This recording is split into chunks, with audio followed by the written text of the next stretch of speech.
Okay, guys, so today you are welcome to another episode of Beyond the Classroom. Today we'll be talking about a different issue altogether. This is one of the issues that keep the education system running smoothly without any hitches. We are talking about the disciplinary measures in schools because it has been a long running issue over the years. In most cases, there is a little bit or absence of any disciplinary measures on ground in most schools.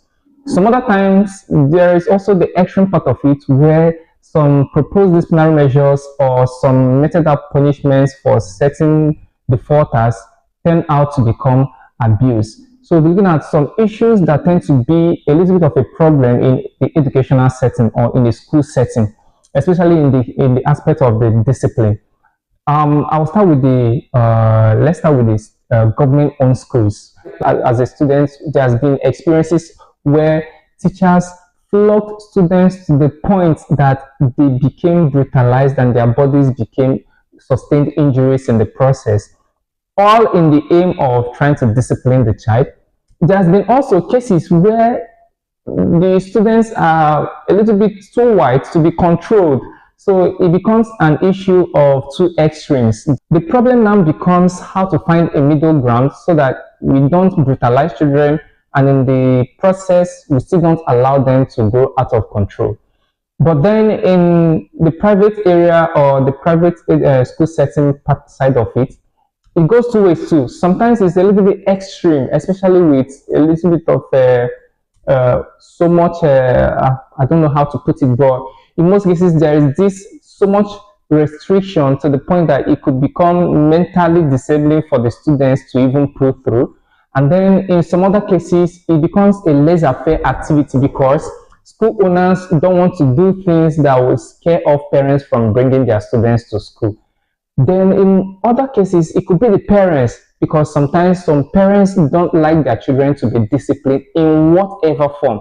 Anything you do is a problem. So how do we find a middle ground to what is deemed an appropriate disciplinary measure and what is, of course, all of us know what is an extreme one, but we are trying to find the middle ground and where we are going to do it. And when you do this, and it becomes something that is seen to be appropriate, like something that is appropriate when is in commiserate with the amount of misconduct that has been carried out. So it's a little bit of a problem in schools how to balance this. But I feel like the word being firm with love is the most important part of it. First of all, when disciplining this child, are you going to discipline this child as someone else's child, or are you disciplining him or her as your own kid? Because I know parents, there is a level of discipline you want to give your child and you wouldn't want to go overboard. I don't think any parent will deliberately want to hurt the child. Every parent will want to correct an erring child, but not necessarily to cause them harm. So I feel in order to get this right, first, every teacher must first of all see themselves as parents of their children or the students under their care. Then secondly, there should be a collaboration, like a meeting point, a collaboration between the parents and the school to decide on appropriate measures to be taken for every misconduct. A child must not go free for disobeying the school rules, obviously, because if he or she is allowed to do that, then he or she will see it as some sort of leverage, like you can do anything and nothing will happen. Even some colleagues have actually told me in some of their institutions that a child could actually threaten you for trying to discipline him or her, and they will tell you lose your job, and you actually lose your job. So teachers now become scared of actually carrying out any form of disciplinary measure on the children. Secondly, the parents should be open-minded. Like sometimes some parents feel, even when they know that their child is problematic, yes, that's the honest truth. Some of us, we know when our children are headache. So this is where collaboration with the school comes in. The school will do their part, the home will do their part, and there'll be a middle ground where the school and the home will meet. Because at the end of the day, a well-groomed child is a benefit to both the society and to their family, their parents inclusive. But a child who is out of control is a menace to everybody. So there must be a middle ground where these two fronts will meet to ensure the proper growth and development of the children, the students, and the pupils under our care. All right, so disciplinary measures and disciplinary techniques or disciplinary actions should be taken according to the level of misconduct. It should not be taken overboard. Teachers should not punish out of bias, but should actually punish with the situation at hand. And obviously, I know many schools of recent, I think this is why many schools now established what is called the disciplinary committee, where a child has to go through fair hearing, and then the committee will make recommendations, and then the management will get in touch with the parents to notify the parents of the dealings of the child, and then with the repercussions or consequences that follow through with these actions. In most cases, it leads to suspension or expulsion, but I really don't believe that suspension and expulsion would do the child right.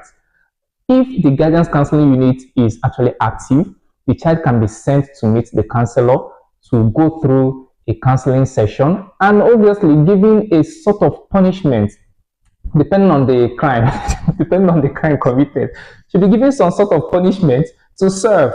All right, maybe sweeping the classroom, or maybe not going out for break at some point. So all these things, children hate it when you take their break period. So depending on the severity of the crime committed, so you could have this maybe community service within the school environment. So I feel this will help to deter them from engaging in any further misconduct, because students love their free time, students love their image in school. So anything that will damage that image or the perceived personality in school, they really will avoid that. So it's all about, and also explaining to the child why he or she is getting this treatment, because sometimes they don't even know that they have done anything wrong. So explanation of the child, I think that's what the guidance counseling unit should do. That's the work should be there. Explain to the child why these punishments are being meted out and why those things that he or she had done is considered wrong, so that they understand and know that this is out of love, not necessarily out of hate or malice. So this is actually how I think we should do it.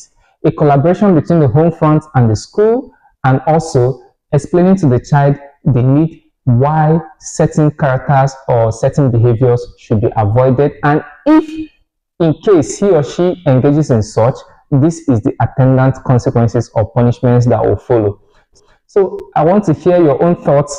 What disciplinary measures do you apply in your school, and what disciplinary measures have been applied on you when you were a student, or even if you're a student, things that you have done that earned you certain sort of punishments that followed?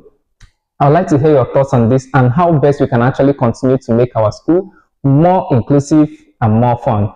Okay guys, so it's been an interesting outing with you today, and thank you for always following through. I'd like to hear your comments, your thoughts on the things that we've discussed so far, and keep on tuning into Beyond the Classroom podcast, where we'll be sharing more details and more experiences. Please, if you have any special school experiences, please share it with us in our inbox, and we'll gladly share it with the rest of the viewers. So stay blessed until I see you next time.